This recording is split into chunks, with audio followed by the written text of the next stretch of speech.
हेलीवेट तो हम लोग कर रहे थे complete Indian geography for government exam. और पिछले लेक्चर में हम लोगों ने डिस्कशन कर लिया था किसके बारे में, सीरियल्स के बारे में। सीरियल्स की कुछ क्रॉप्स देख ली थी हमने, जैसे कि राइस देखा था, वीट देखा था, बाजरा देखा था। तो इन सब के बारे में हम लोगों ने पढ़ लिया था। उसी सीरीज में हम लोग आगे बढ़ रहे हैं अपना।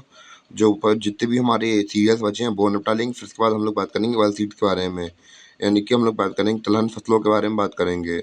सबसे पहले अब हम लोग बात करेंगे मक्का के बारे में। तो भैया मक्का जानवरों के लिए भी उगाया जाता है, फूड क्रॉप है, इंसानों के लिए भी है और जानवरों के लिए भी है। और भैया ये कौन सी क्रॉप होती है? खरीफ क्रॉप होती है, खरीफ क्रॉप। और हम लोग बात करें कि भैया ऐसे उगाने के लिए हमें बहुत अच्छी ज़मीन का ज़रूरत नहीं होती, कम उपजाऊ ज़मीन पर भी हम उसे उगा सकते हैं। कहाँ उगा सकते हैं? कम उपजाऊ ज़मीन पर भी उगा सकते हैं।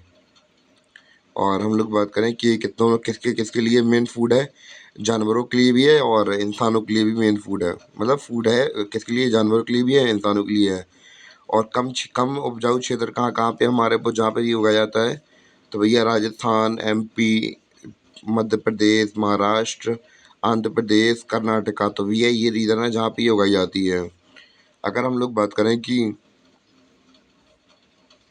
इंडिया में कुल कृषि में मक्के की फसल देखी जाए तो भैया कितनी फसल उगती है? 3.6% हम लोग क्या उगाते हैं पूरे इंडिया के टोटल लैंड एरिया की बात की जाए तो भैया इंडिया के टोटल एग्रीकल्चर लैंड एरिया के अंदर हम लोग उगाते हैं कितना? 3.6%। और यही हमारा 3.6% पूरे वर्ल्ड का कितना होता है? मेज प्रोडक्शन का 2% होता है। और हम लोग बात करें टेम्परेचर कितना चाहिए पड़ता है इसको उगाने के लिए? 15 से, इसका जो फसल का टेम्परेचर होता है वो कितना होता है? 15 से 30 डिग्री सेंटीग्रेड के बीच में रहता है। और रेनफॉल कितना चाहिए पड़ता है? रेनफॉल ज़्यादा चाहिए नहीं पड़ता है। तो भैया 60 से लेकर 100 सेंटीमीटर हमें चाहिए पड़ता है रेनफॉल। फिर हम लोग बात करेंगे ऑयल सीड, यानी कि तिलहन फसलें। तो भैया खाने योग्य तेल के लिए इन क्रॉप्स को उगाते हैं, यानी कि हम लोग बात करें खाने में जो तेल डलता है उसके लिए इन फसलों को उगाया जाता है। और ऑयल सीड्स किसानों को कौन कौन से रीजन में पाई जाती हैं? तो भैया किसानों के लिए हम लोग कौन कौन से रीजन में पाई जाती हैं ये? गुजरात, राजस्थान, एमपी, महाराष्ट्र, तेलंगाना, आंध्र प्रदेश और कर्नाटका में उगाई जाती हैं। और इसके अंदर फसलें कौन कौन सी आती हैं?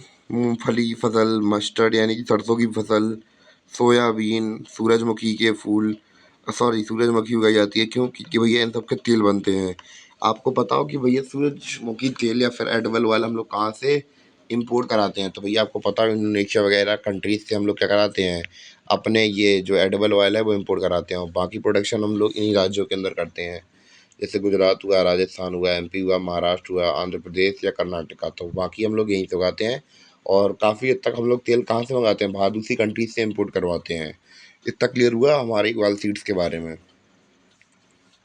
तो मेनली हम लोग ऑयल सीड्स के अंदर हम लोग इन 4 फसलों को ही देखेंगे। ग्राउंडनट हुआ, मस्टर्ड हुआ, सोयाबीन हुआ, सनफ्लावर हुआ।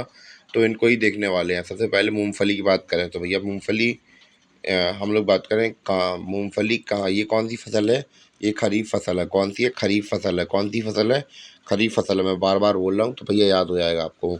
कौन सी फसल है? खरीफ फसल है। क्षेत्र कौन सा है? कहाँ कहाँ उगाई जाती है? गुजरात हुआ, राजस्थान हुआ, मध्य प्रदेश हुआ, महाराष्ट्र हुआ, तेलंगाना हुआ, आंध्र प्रदेश हुआ और कर्नाटका हुआ। तो मैंने कल या परसों आपको लेक्चर बताई थी कि भैया मैं एक बार गया था तो इसके यानी कि मूंगफली की जब खेती होती है तो भैया वहाँ पे 7 खाने तक की मूंगफलियाँ मिलती हैं। और मैं गया कहाँ था एक्चुअली? वो मैं गया था मध्य प्रदेश में। तो उधर की बात चल रही थी। तो भैया इतना क्लियर हुआ। और हम लोग बात करें कि इंडिया का कितना परसेंट ये लोग फसल उगाते हैं। और भैया हम लोग बात करें कि मूंगफली को अगर हम लोग पूरे वर्ल्ड के पर्सपेक्टिव से देखें तो भैया इंडिया में कितनी प्रोडक्शन करते हैं हम लोग पूरे वर्ल्ड का? अगर हम लोग टोटल प्रोडक्शन देखें एग्रीकल्चर लैंड का तो उसमें हम लोग भारत में कितना परसेंट उगाते हैं पूरे? अगर टोटल प्रोडक्शन देखी जाए किसकी? ग्राउंड नट की। तो भैया अगर इंडिया में बात की जाए तो इंडिया में हम लोग कितना उगाते हैं? 17.2% केवल इंडिया में उगाते हैं पूरे वर्ल्ड का प्रोडक्शन का हम लोग बात करें। और हम लोग बात करें कि ये जो हम लोग उगाते हैं तो कौन कैसा टेम्परेचर चाहिए इसको उगाने के लिए? तो भैया 20 डिग्री से लेकर 25 डिग्री सेंटीग्रेड तक हमें टेम्परेचर चाहिए इस फसल को उगाने के लिए। और रेनफॉल कितना होना चाहिए? 50 डिग्री से लेकर 100 डिग्री सेंटीग्रेड के बीच में हमारे पास पानी गिरना चाहिए। अब हम लोग बात करेंगे सरसों के बारे में, मस्टर्ड के बारे में। तो भैया कहाँ-कहाँ उगाई जाती है। तो भैया फसल का नाम के बारे में बात कर लेते हैं, ये कौन सी फसल है। तो फसल के बारे में बात करें तो भैया राबी क्रॉप है। कौन सी क्रॉप है? राबी क्रॉप है। और हम लोग बात करें कि कौन से क्षेत्रों में पाई जाती है ये पाई जाती है राजस्थान में, हरियाणा में, उत्तर प्रदेश में। उत्तर प्रदेश के पूरे हिस्से में नहीं उगाई जाती है, उत्तर प्रदेश के कुछ हिस्से में उगाई जाती है, और मध्य प्रदेश में।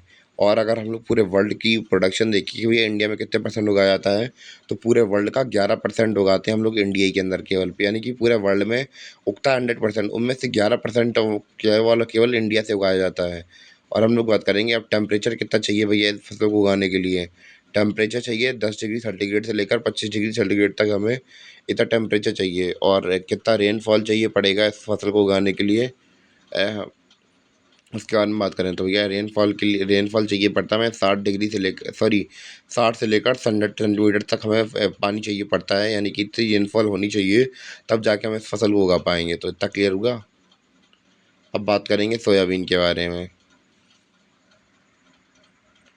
तो अगर सोयाबीन की बात की जाए तो भैया ये क्या है? खरीफ क्रॉप है। क्या है? खरीफ क्रॉप है। और हम लोग बात करें कि भैया कौन कौन से क्षेत्र में उगाई जाती है, कौन कौन से क्षेत्र में उगाई जाती है। महाराष्ट्र महाराष्ट्र और एमपी में उगाई जाती है। 90% ज़्यादा फसलें हमारी यहीं पे उगाई जाती हैं इसकी। और हम लोग बात करें वर्ल्ड का अगर पूरे टोटल प्रोडक्शन देखा जाए तो भैया 100% मान लेंगे। और उसमें हम लोग पूरे वर्ल्ड में इंडिया कितने परसेंट सोयाबीन उगाता है? पूरे 100% में से 3.4% इंडिया ही प्रोडक्शन करके देता है पूरे वर्ल्ड की, किसकी? सोयाबीन की। और टेम्परेचर कितना चाहिए इसको उगाने के लिए? तो टेम्परेचर हमें रिक्वायर्ड होता है, वो होता है 20 डिग्री सेंटीग्रेड से लेकर 30 डिग्री सेंटीग्रेड तक। और एवरेज रेनफॉल कितनी होनी चाहिए? 50 डिग्री से लेकर 100 डिग्री सेंटीमीटर तक। इतनी 50 सेंटीमीटर से लेकर 100 सेंटीमीटर तक इतनी हमारे पास क्या होनी चाहिए? रेनफॉल होनी चाहिए। तो क्लियर हुआ। और लास्ट के बारे में हम लोग जब डिस्कस करने वाले हैं, जिसका नाम क्या है? सनफ्लावर, यानी कि सूरजमुखी के भैया इनके सीड्स भी आते हैं। और इसकी ये कौन सी फसल है? ये राबी फसल है। कौन सी फसल है? राबी फसल है। और हम लोग बात करें कौन कौन से क्षेत्र में उगाए जाते हैं, कर्नाटका और आंध्र प्रदेश में ज़्यादा से ज़्यादा उगाए जाते हैं। और अगर पूरे टोटल प्रोडक्शन देखिए आप पूरे वर्ल्ड की, तो पूरे पूरे वर्ल्ड में अगर हम इंडिया की बात करें तो पूरे वर्ल्ड में इंडिया कितना परसेंट उगा के देता है? अगर पूरे वर्ल्ड में माना है तो 100%। और उनमें से इंडिया भी उसी का पार्ट है। तो भैया इंडिया 100 में से 4%, 4.7% भारत ही उगाता है। और टेम्परेचर कितना चाहिए पड़ता है इस फसल को उगाने के लिए? 18 डिग्री सेंटीग्रेड से लेकर 25 डिग्री सेंटीग्रेड तक इतना एवरेज टेम्परेचर चाहिए पड़ता है इस फसल को उगाने के लिए। अगर रेनफॉल की बात करें, यानी कि बरसात कितनी होनी चाहिए, तो भैया 60 सेंटीमीटर से लेकर 100 सेंटीमीटर तक के बीच में हम लोग इतनी इतनी रेनफॉल होनी चाहिए, तब जाके कहीं ना कहीं हमें इस फसल को उगा पाएंगे। तो उम्मीद है कि आपको हमारी जो ऑयल सीड्स थी वो समझ में आई हूँ। और मिलते हैं अपने अगले वीडियो में, तब तक के लिए धन्यवाद।